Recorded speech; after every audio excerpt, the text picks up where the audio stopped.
दर्शकबिन सुपरस्टार नायक पल शाहले 3वटा फिल्महरूमा काम गर्ने भएका छन्।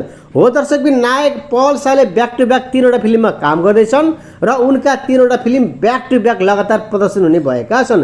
दर्शकबिन, ती फिल्महरू कुन कुन हुन्, यी चलचित्रहरू कहिले रिलिज हुनेछन्, यी चलचित्रको काम कहिले हुनेछ, कहिले छायाङ्कन हुनेछ र चलचित्र कहिले बजारमा आउनेछन् आदि इत्यादि कुराको जानकारी लिएर आएका छौँ।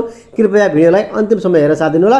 यदि तपाईँले हाम्रो च्यानललाई सब्सक्राइब गर्नुभएको छैन भने कृपया सब्सक्राइब गरेर हामीसँग जोडिनुहोला, किनकि दर्शकबिन हामीले यस च्यानलबाट फिल्मी सम्बन्धी न्युजहरू, Nepali box office collection, actor र बायोग्राफी, फिल्म सम्बन्धी सम्पूर्ण नयाँ ताजा अपडेटहरू लिएर आउनेछौँ, जसले गर्दा हजुरहरूलाई धेरै कुराको नलेज हुनेछ। दर्शकबिन, सुपरस्टार नायक पल शाहले 3वटा फिल्ममा काम गर्ने पक्का पक्की भएको छ र उनी अनुमोदित भइसकेका छन् र उनका ब्याक टु ब्याक 3वटा फिल्म बजारमा आउने भएका छन्।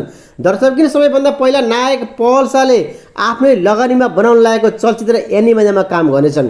दर्शकबिन, नायक पल शाहले आफ्नै लगानीमा आफ्नै निर्माणमा चलचित्र एनिमाया बनाउन लागेका हुन् र एनिमायामा नायक पल शाह मुख्य भूमिकामा देखिनेछन् भने यस चलचित्रमा कुन नायिका, कुन कुन कलाकारहरू, कुन कुन एक्टरहरूले काम गर्नेछन् भन्ने कुराको अझ फाइनल हुन बाँकी छ। तर यो फिल्म यही वैशाख र जेठमा छायाङ्कन हुने पक्का पक्की भएको छ।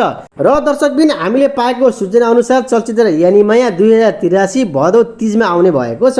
दर्शकबिन, चलचित्र एनिमाया पछि नायक पल शाहले चलचित्र आबाट आमदीमा काम गर्ने भएका छन्। दर्शकबिन, चलचित्र आबाट आमदीमा हामीले नायक पल शाह, विपिन थापालाई मुख्य भूमिकामा देख्न सक्छौँ भने यो चलचित्रमा कुन कुन कलाकारहरूले काम गर्नेछन् भन्ने कुराको फाइनल हुन अझ बाँकी नै छ। दर्शकबिन, चलचित्र आबाट आमदी 2083 सालको विजयादशमीको महान अवसर पारेर यो चलचित्र प्रदर्शन हुने पक्का पक्की भएको छ। चलचित्र आबाट आमदीमा काम गरिसकेपछि नायक पल शाहले चलचित्र मोहर 2मा काम गर्ने भएका छन्। दर्शकबिन, मोहर 2मा नायक पल शाहलाई मुख्य भूमिकामा देख्न सक्छौँ भने यो चलचित्रमा कुन कुन कलाकारहरूले काम गर्नेछन्, चलचित्रमा कुन कुन एक्टरहरू रहनेछन्, कस्तो भूमिका रहनेछ भन्ने कुराको डिसिजन हुन बाँकी नै छ। र हामीले पाएको जानकारी अनुसार यदि चलचित्रको छायाङ्कन समयमै सकियो भने यो चलचित्र 2083 सालको तिहारमा आउने पक्का पक्की भएको छ। यस चलचित्रलाई तिहारमा प्रदर्शन गर्ने तयारी गरिएको छ। दर्शकबिन, तपाईँलाई हाम्रो यस जानकारी कस्तो लाग्यो? कृपया राम्रो लागेमा हाम्रो च्यानललाई सब्सक्राइब गर्नुहोला, भिडियोलाई लाइक, कमेन्ट र सेयर गर्न नबिर्सिनुहोला, किनकि दर्शकबिन हामीले आगामी दिनहरूमा यस्तै नयाँ ताजा अपडेटहरू लिएर आउँछौँ, जसले गर्दा हजुरहरूलाई धेरै कुराको नलेज हुन्छ। Thank you for watching video. Bye bye दर्शकबिन।